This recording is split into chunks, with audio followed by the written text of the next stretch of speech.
সুলাইমান আলাইহিস সালাম শক্তিশালী একজন নবী ছিল। উনি মালাকুল মাউতকে বলেছিলেন, মালাকুল মাউত, আমার মৃত্যুর সামান্য কিছু আগে আমারে বইলো, আমার একটা কাজ আছে।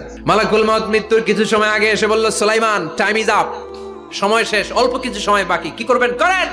সাইয়েদনা সুলাইমান জিনদেরকে ডাকলো, ও জিনেরা, বিশাল একটা প্রজেক্ট আছে, প্রজেক্টে কাজ শুরু করো। আর কিছু জিনকে বলল, চারদিকে গ্লাস ফিটিং করা একটা রুম বানাও। সাইয়েদনা সুলাইমান আলাইহিস সালাম গ্লাস ফিটিং করা রুমের ভেতরে ঢুকলেন। এই রুমে ঢোকার দরজা নাই, হাতে একটা লাঠি নিলেন, লাঠির মধ্যে ভর করে দাঁড়িয়ে রইলেন আর জিনদের দিকে তাকিয়ে রইলেন। জিনেরা এত বদমাশ ছিল, সাইয়েদনা সুলাইমান দাঁড়িয়ে না থাকলে কাজ করতো না।